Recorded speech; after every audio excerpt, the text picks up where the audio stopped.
Appamada and its programs are supported by your generosity, and your generosity and support makes such a difference.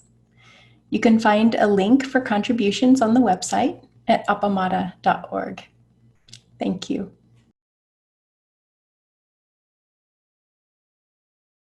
Thank you, Laurie. Thank you, Laurie, for officiating today, to Kim for being the on-site monitor, to Anne for timekeeping, and to the other folks who are in the Zendo, whom I'm having a little trouble seeing on this small window. Thank you to Nellie and to Nancy for their roles helping with connecting people online today. Thank you, Emily and Becky and Rosemarie, Darcy, Bob, and Serenity. Thank you for joining us online. And I'm very grateful to be able to connect with you today. I have a pretty brief talk, and I want to draw on some things that have been shared with me recently in preamble for it. I'll say there's a, as people who know me know, whenever I say words that are very true, I often tear up. So I hope you will bear with me in that regard today, because I'm going to say some true things and some very beautiful things that were shared with others. So just take a minute, if you would, and situate yourself where you are. Feel your body. Feel the incredible, miraculous fact that you are breathing and sensing this world. It took an entire universe to create this manifestation of itself that is your body and that is your mind. And that is, I was talking with another member of the Sangha today, and we were trying to talk about what it is that is the Buddha Dharma. And to me, that's an expression of the Buddha Dharma. It is this unfolding of the universe through all of us all the time, and everything else. Even though we know that there are people dying of hunger, there are people dying through acts of war. We had the horror of a mass shooting in Texas yesterday. People killed in a shopping mall because, as Americans, we were trained to believe that guns help solve problems and are a good way to show people that we mean business. Even with that horror before us, we have this miraculous connection with all of life. So breathe deeply in the midst of everything, all the things we do want, all the things we don't want. The Buddha said that we exist that way all the time, that we are in our thoughts. We want to continue living and we want to stop living in each moment. And because there are things that we want to continue and things that we don't want to continue, things we value and things we want to push away. And that is simply a fact of our life. So in the midst of all of that, I want to share with you a very beautiful thing that was written by Asoka. You may know him as Richie Cuthbertson, who lives on an island off the coast of Scotland and has been a participant with Appamada for many years. He practices with a Theravadan group in Scotland and is connected there. And he sent a restatement, which I believe he created. I don't know for sure. I haven't asked him about this, but it is a restatement of the Brahmaviharas. And I invite you to just, if you're like me, you may have been struggling with kind of small mind meditation, pushing things away, worrying about this and that and other things in the future or the past, and having a sense that you just wanted to get past all of that kind of struggle. And what Richie offers is what I think of as a big mind meditation, where those concerns can go away. and you can contact the bigger mind, contact the bigger presence that we all live in, and that we find it so easy to forget. So if you would, just close your eyes, and I'm going to guide you in this meditation. It'll probably take about 15 minutes to go through all of it, and I may tear up during part of it. I apologize for that in advance. But please relax and breathe deeply, and say to yourself, I will abide, pervading 1/4 of the field of experience with feelings of goodwill and loving kindness. Then the 2/4 of my experience. The 3rd and the 4th, I will abide, pervading all of my experience with feelings of goodwill and loving kindness. Above, below, around, pervading the entire field with beauty and loving kindness, including myself and all other beings. I will abide in this dwelling, a kindness that is abundant, exalted, immeasurable, a blessing that is without any trace of resistance to what is beyond control.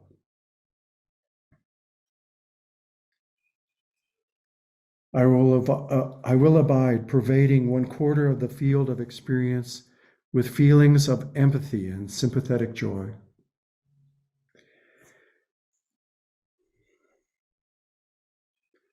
Then the 2/4, the 3rd/4 of my experience, and the 4th. Above, below, around, pervading the entire field with beauty and experiencing feeling of sympathetic joy and empathy, including myself and all other beings. I will abide in this dwelling, a kindness that is abundant, exalted, immeasurable, a sympathetic joy that is immeasurable and exalted, a blessing that is without any trace of resistance to what is beyond control.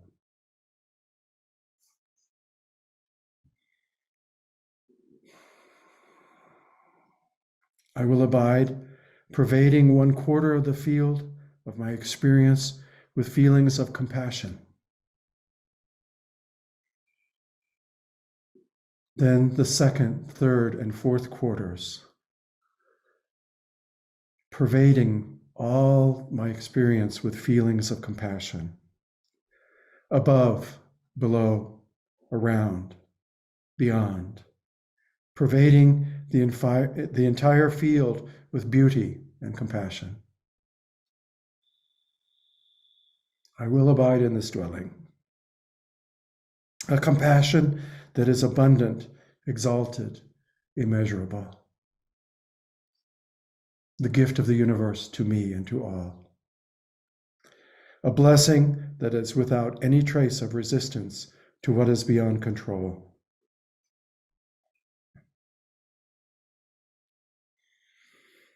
I will abide, pervading 1/4 of the field of my experience with feelings of equanimity or patience or forbearance. Then the 2nd, the 3rd, and the 4th quarters, all will be pervaded with feelings of patience, forbearance, and equanimity. Above, below, around, beyond, pervading the entire field with a bigger, more patient, more equanimous view, including myself and all other beings. I will abide in this dwelling, a patience and kindness that is abundant, exalted, immeasurable, a blessing that is without any trace of resistance to what is beyond control. So I ask you to please let these beautiful words be with you for just a few minutes, and then I will ask that we break into small groups for some discussion. And I'll ring a bell at the end of the period for sitting here.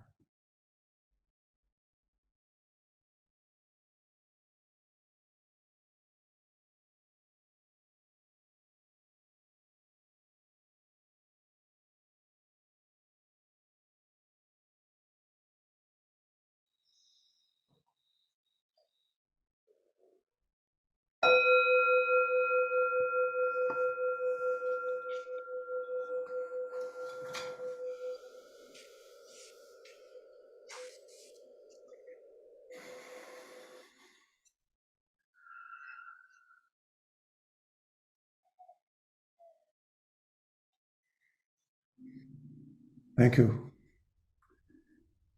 So Nancy, as monitor, can you break us online folks up into groups of 4?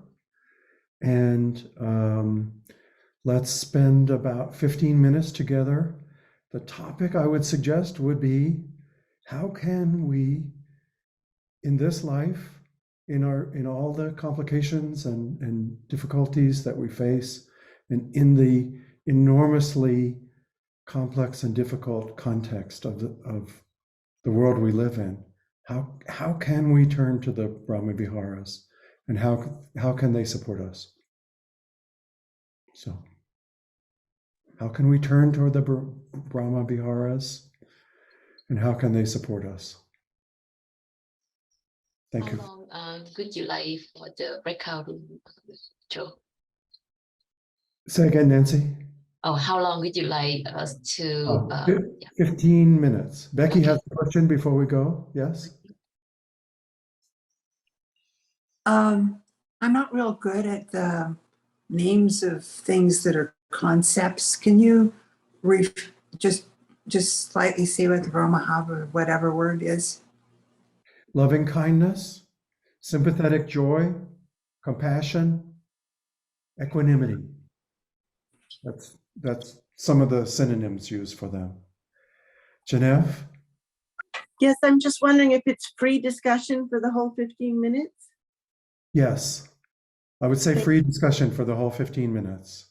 Thank you. Just to work it out in your group.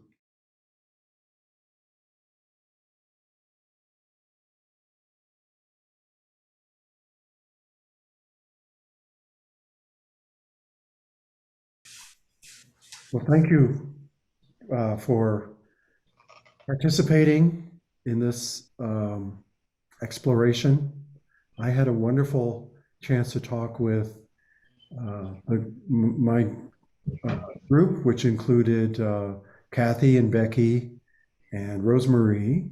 And I said, oh, I got to join the cool group, but I think everybody was in a cool group today. So that's good.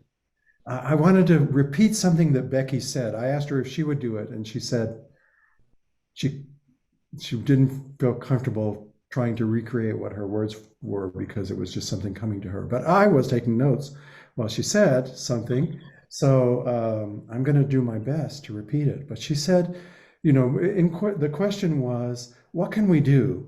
Here we have beautiful lyrical language that can help us connect with these divine abodes, these dwellings, these places that we can abide and know these qualities of loving kindness and sympathetic joy and compassion that are native to us, but that it takes a choice to embrace. You know, there are lots of other things that we don't have to do much choosing. We're just in them. But for the Brahmaviharas, I think that there is an element of choice. And what Becky said was that it seemed important to her to remember that there are times when our heart just closes down out of self-protection, you know, and it's those moments when we have the best chance of remembering the Brahmaviharas, starting with a sense of compassion and loving kindness for that part that is being self-protective, but then allowing that to in this odd and beautiful language to pervade one quarter and then the next quarter and the next quarter of our entire field of experience, all around, up and down, all around and beyond. That this element of choice, when we are about to shut down completely, is a very powerful thing that we have, and that we have the chance to go back and repair when we have shut down out of protection, and that is the pathway that she was suggesting for connecting with these immeasurably great qualities that can imbue all of our lives with compassion and joy and patience. Anybody, any reaction to that? I thought that was a great thing that Becky came up with. Further thoughts, perhaps?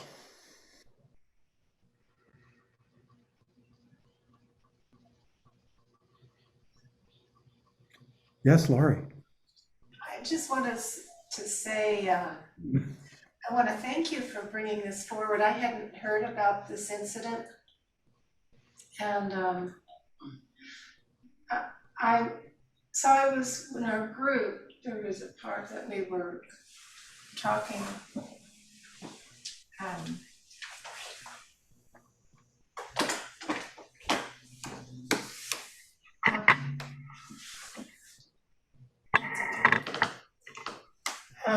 So anyway, we were talking about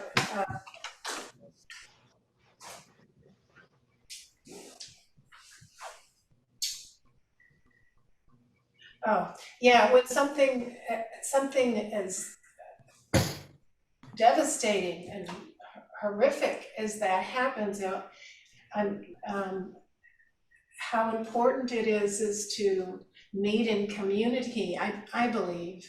So one doesn't hold that by oneself, and to be able to process it a little bit. And I think that's the way we can hold these things and develop the compassion and so forth. But it's so important, and I'm so glad you brought it up today so that we're able to do that a little bit, because it's so easy sometimes. It's a flash on the news and then we're horrified with it, and we can just put it aside because the next thing comes up we have to do or what have you. But being able to just really feel the, the shock and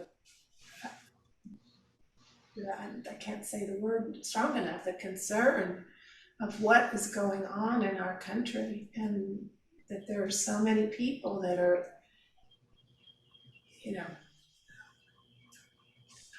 obviously shut down and very wounded. So anyway, I just really appreciate it, being able to talk about that rather than just hear about another one and it just, just passes and back into the news, So anyway, thank you so much. Thank you, Timothy. Thank you. Genevieve? Well, I want to echo what Laurie just said, and my first thought when I asked myself this question was, my first thought was, it's my Sangha that helps me do this more than anything else. And when I shut down, I need to be reminded that how to remember that I'm loved and connected and can reach back out to others. And so, and this, as it happens, this conversation we had was a really beautiful example of that kind of loving kindness and connection. So I just wanted to thank all of you for being my Sangha, and thank you, Joel, for this lovely experience.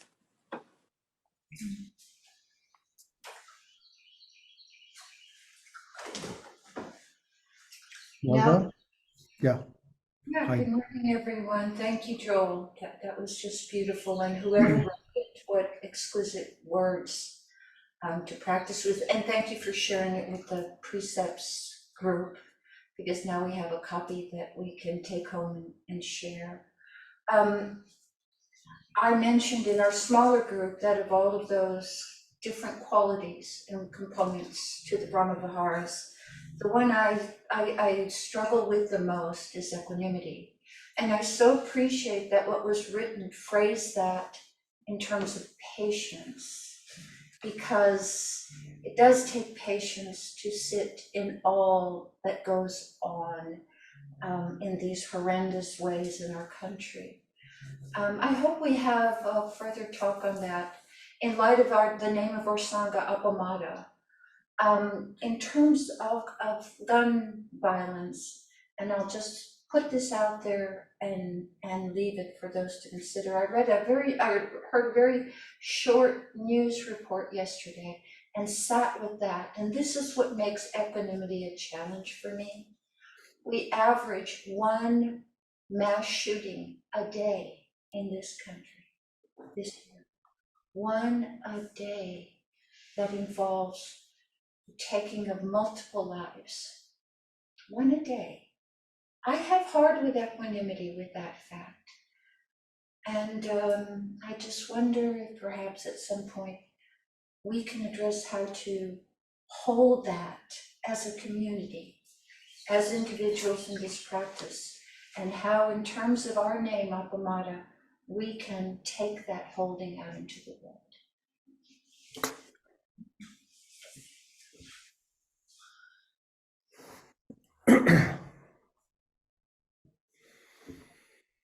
I've also been reading a book called The Mind of Clover by Robert Aitken Roshi, written in the early 80s, I believe. And he was talking about work practice, samu, and he did a lot of, there's a good deal of the exegesis of the meaning of the Chinese and Japanese characters and so on.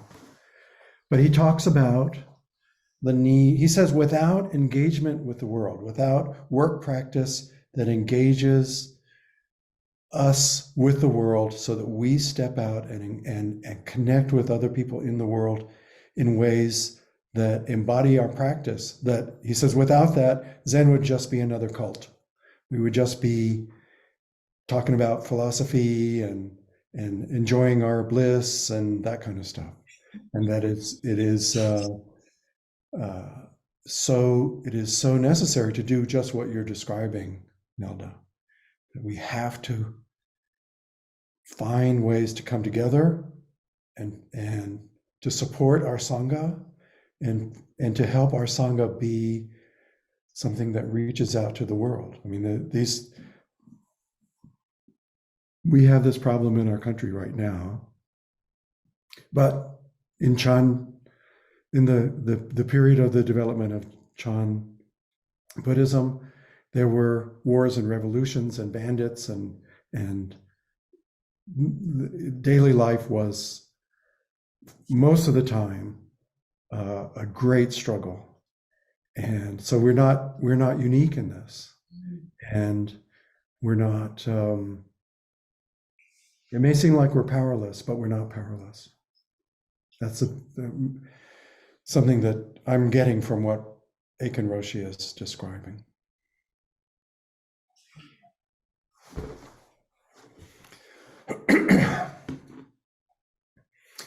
I'm not seeing any other hands raised, so I'm sorry, Emily, thank you for raising your hand.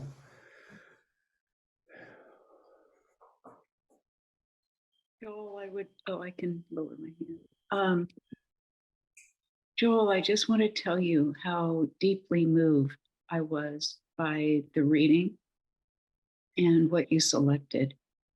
And it was on a level of hearing vow after vow after vow from a very deep, heartfelt place. And I was in a meeting recently where I read a similar statement by someone else, and it equally moved me to tears. In fact, I couldn't finish the sentence in the meeting, but anyway. So this this was very moving. It was very truthful. And also, I appreciated you putting it into practical terms. Now, this is the vow. How do you live it? And I appreciate your message of choice. And I'm also very grateful for all of the practices that help to live it on a daily basis. Mhm. And knowing that that's the only reason we're here. And what a miracle that is. Mhm. Thank you. Thank you, Emily. You know, we have a few minutes left. I would like it if we could go around the room and everyone just say their names, just so everybody hears everybody else's name. So that, again, that's just I hope that's okay. Laurie, do you approve of that idea? Sure. Okay. Would you start? Sure. I'm Laurie. And I'm sorry, if and say something about your practice at Appamada too.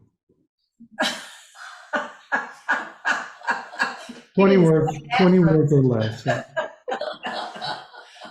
Something about my practice. Gosh. I'll just say that I think I've been at this for a while, and I still have my ups and downs. I still have times when I don't know what to do. And maybe it's just me, but it doesn't want it to sound negative, but it just seems to be the way my rhythm is. There are times when I just get overwhelmed by stuff and it seems like too much. And so the only thing I know to do is just sit. Thank you, Laurie. Kim? Yeah, I'm Kim. And actually, the last words that Laurie just said are really, I'm trying to think about, like, so what do I want to do next in my practice? And it's kind of like nothing, like just sit, as opposed to something, nothing. So. Very good. And the person to your left, whose name I don't know, would you be willing to say your name? And Jean, Jean, can you hear me? Jean. Oh, Jean. Okay, I'm sorry, I didn't recognize you. And I think what the practice has done for me, and even like just the privilege of belonging to this community, has given me an opportunity to bring a kind of compassionate awareness to the many, many times my smaller self, most times, let me say, takes over.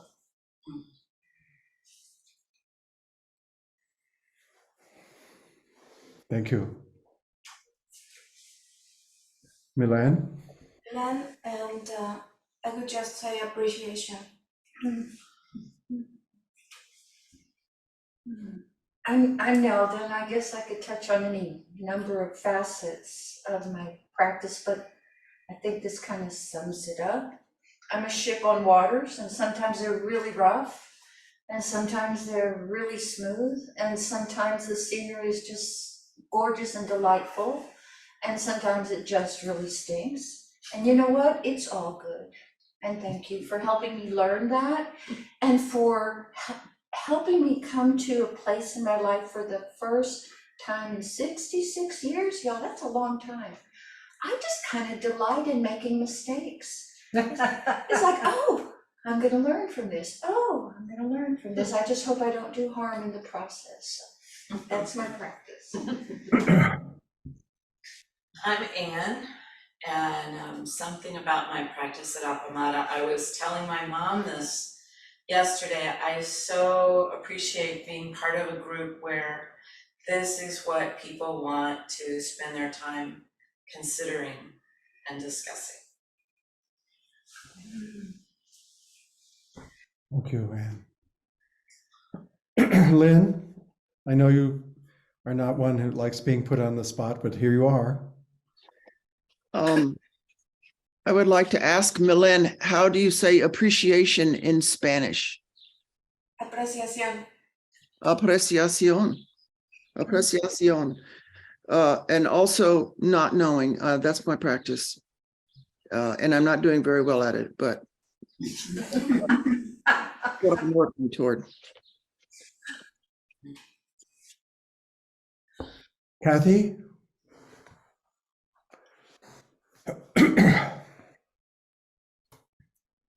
Thank you, Joel, and the others for what they've said. I think it's just sitting for me and being aware, when I drift off and then drift back, and just being with others and sitting. And sometimes one particular thing that happened when I was sitting with a group, and all of a sudden it just hit me. And it gave me the ability to have more patience and to listen to someone else. And because I could do that, and at a very deep level, I could say what my question was, and it changed our whole relationship.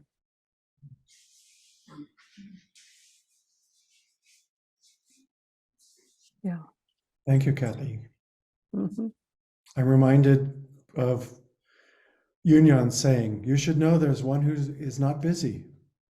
The one who is not busy is the one who is the pathway to that deeper connection, I think. Emily?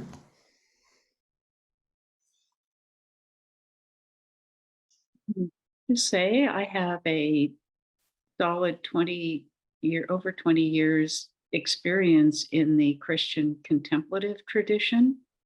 And now 2 beautiful years with Appamada.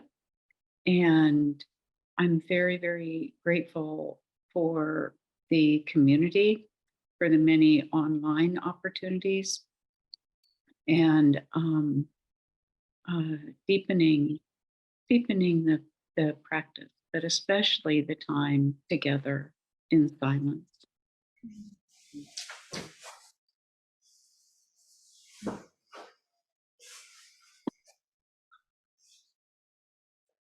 Rosemary? Hi, I'm Rosemary, and how do I make this short? So, number one, appreciation for learning to be in a community, and learning about how much more there is to be aware of. Yeah, and the surprise of it all for me. Learning to be silent. Although I know I'm talkative, but at least when we're sitting, I'm silent. And learning to be still. These are abilities that I really didn't have.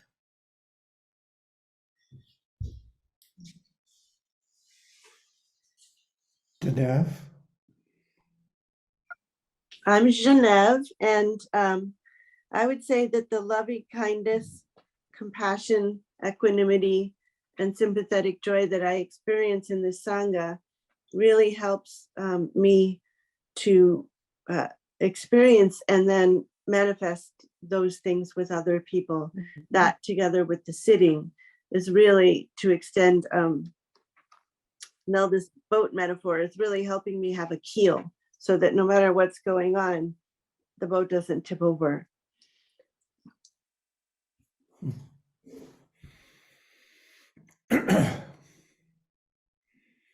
And here's Becky is next. She is at the western edge of, I think, 10 time zones that we are spanning in the group that we have together today. You're muted, Becky. That makes a difference. I am experiencing the whole thing where it's just amazing. Yes, sitting is like one of the absolute bases, and having some time where my brain doesn't carry on at me, if it's a few seconds or for a longer period. And then one of the things I really appreciate about the practice is the opportunity to have relationships within the Sangha where I know that both of us are essentially working from a similar guidelines about what we're doing here, the precepts and other vows we make together. And yes, the way what Genevieve was saying in terms of then to have some experience of stuff in that situation where I can bring it to my neighbors with whom I am trying to help them feel themselves as a community as well. And there's no sense of that amongst all of the people here in an assisted living, where each person is here with their own suffering that is, I mean, you can't miss it. And so first of all, I just was like amazed to be a place where I could have compassion with, you know, I don't have to go in any distance. If I can find it for myself, I don't have to go very far to be able to share that experience. Those sorts of things have been hugely important, and I'm very grateful for. Thank you, Becky. Darcy, hello.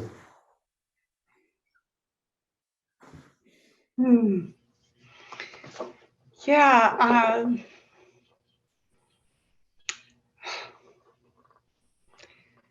there just aren't words.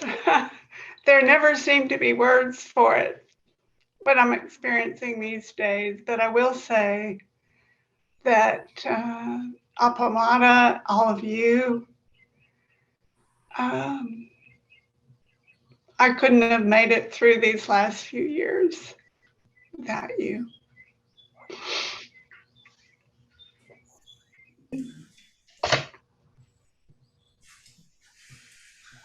Thank you, Darcy. Nancy? Nancy, thank you so much for being monitor today and managing the breakout rooms and the practice discussion and everything. So good of you. You're living in Moscow now, is that? Oh, no. It's just a background. I'm in Mishawaka, Indiana. Yeah. I just moved here in about 3 weeks. Yeah, I'm so glad to be back with Appamada, with everyone today. Yeah, so the practice that I'm doing, and yeah, one of the teachings that I'm learned from Appamada, from Rachel, Laurie, Kim, and Hyde and Flynn, of course. Yeah, I've been applying for my move. It was not like that smoothly. With all of the teachings have me to like stay calm and like go through on that.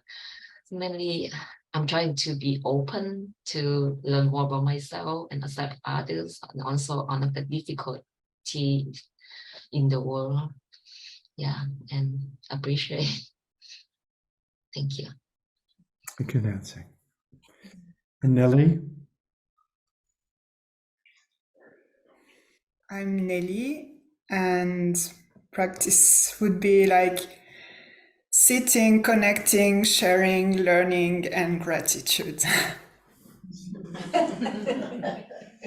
Thank you. Thank you all so much for that.